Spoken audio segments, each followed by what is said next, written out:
চাঁপাইনবাবগঞ্জের অনেক ঐতিহ্যের মধ্যে অন্যতম কাঁসা পিতল। প্রায় 100 বছর যাবৎ চাঁপাইনবাবগঞ্জের ঐতিহ্য ধরে রেখেছে কাঁসা পিতল।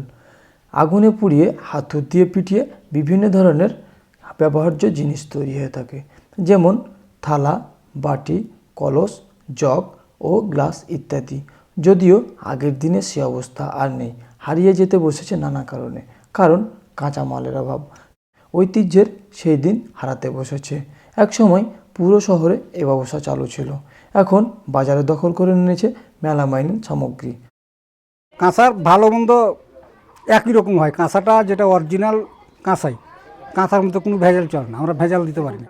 জন্ম থেকেই এটাই কাজ করি আর এটাই শিখেছি, এটাই করে খাচ্ছি, ছেলেপিলেকেও শিখাচ্ছি। অনেক বেড়ে গেছে, এখন 1400-1500 টাকা কেজি। কমাটার কারণ যে বাইরে মালটা যাচ্ছে কম আর দাম অতিরিক্ত হয়ে গেছে।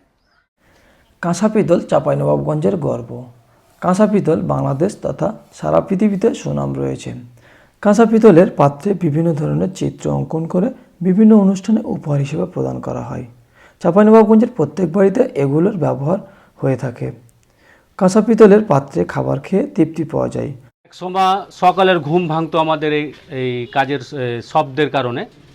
বর্তমানে এই কাজ একদম হারিয়ে গেছে আমাদের সমাজ থেকে, আমাদের দেশ থেকে, গ্রাম থেকে।